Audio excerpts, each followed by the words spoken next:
Good evening dear students, welcome back to the channel. In the previous video, we have learnt about what is meant by circulation and what are the different constituents of the blood and as well as the circulatory system. So today we will take up the exact four-chambered heart structure and how the blood generally flows in and flows out, which type of blood, where it goes for the exchange of gases and all we will be learning in this video. Okay, so usually we know that human heart is made up of four chamber, right? So it has a human heart has a four chamber. So what are those? Yes, it has a left auricle, which we also call it as your left atria, okay, and left ventricle, right auricle, and as well as the right ventricle. So these are the four different chambers of the heart. So now the oxygenated blood from the lungs, okay, will be carried to the left atria. Okay, so this left atria will be in a relaxed condition. Still it receives the oxygenated blood which is coming from the lungs. Okay, and once it is filled, what happens? The left atrium or atria constricts so that whatever the blood present in the left atria flows into the left ventricle. And from here, the aorta is a structure which carries the oxygenated blood to the different parts of your body. Okay, so this is about the oxygenated blood. But now what is, like, where does the deoxygenated blood goes, how it flows, we will be learning. So left side is generally restricted towards your oxygenated blood. And now when we talk about the right side, okay, which has a right atrium and as well as the right ventricle, so we know that there are vena cavas, okay, superior and as well as inferior vena cavas, which generally collects the deoxygenated blood. So again the same process, the deoxygenated blood flows to the right atrium, and when it will be in a relaxed condition, okay, so once it fills, it gets constricted and flows, and though this one, the blood which is present in the right atrium will be poured into the right ventricle.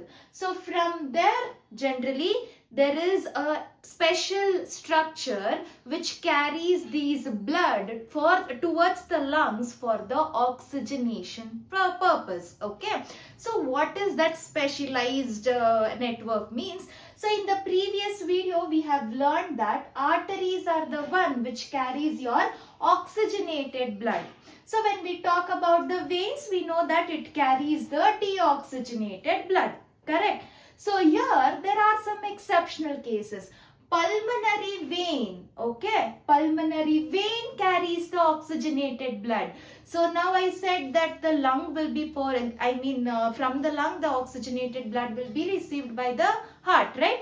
So pulmonary vein is the one which generally gets up all the oxygenated blood towards your left atrium or the auricle.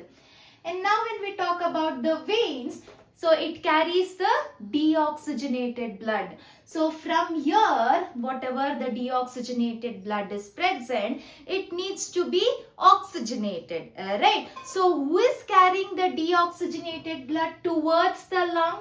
It is your pulmonary artery. So whatever the blood received in the right ventricle, so that blood, since we know that right ventricle receives the deoxygenated blood, so that from the right ventricle, so there comes the pulmonary artery which carries the deoxygenated blood towards the heart. Why? For the oxygenation, okay. And who is collecting the oxygenated blood from the lungs towards the heart means it is your pulmonary vein. So again I am saying, so from the right ventricle, the pulmonary artery takes up the deoxygenated blood to towards the lungs for the oxygenation purpose, and pulmonary ventricle so carries the oxygenated blood from the lungs towards the heart, and from there it is distributed towards the different parts of the body. Who is generally distributing it? It is your aorta. So how it is actually done means, we can know here the lungs, okay, from the lungs oxygenated blood enters into the right atria or the auricle from the pulmonary vein, and then it generally goes into the left ventricle. Sorry, this is not right, it is left, okay. So from the lungs, the pulmonary vein carries the oxygenated blood and it goes into the left atria, okay, and later it is poured into the left ventricle, and from there the aorta generally distributes the oxygenated blood. And now here there are vena cavas, right? So it pours all the deoxygenated blood into the right atrium, and next to the right ventricle it will be poured, and from there pulmonary artery carries the deoxygenated blood towards the lungs for your oxygenation purpose. So now here there are the word called as the capillaries, which means the arteries, veins completely branch up and it forms a network. So a branching network, which we call it as your capillary, so that it can penetrate deep down into the tissue grade also. So this is a schematic representation. So now, since the ventricle is the one which generally involved in pumping of the blood, it could be deoxygenated or oxygenated. So ventricles have thick muscle compared to the atrium. It could be right or it could be left, okay.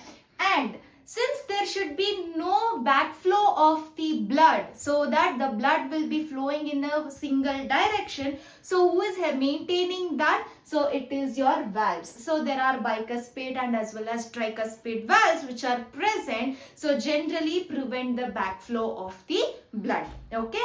And since the blood is generally entering the heart 2 times, so we call this to be a double circulation, okay. So this is one of the thing where the blood and all the things are involved. So now there comes the lymphatic system. So what is meant by lymphatic system means, so this is a specialized pathway which contains your WBC, okay, and the lymphatic system will not be having your RBC, platelets, anything. So just a WBC and some of the protein or minerals which will be present. So that forms a separate system. We call it as your lymphatic system. Okay, so this is about the double circulation and as well as the circulation. So thank you so much. Have a nice day.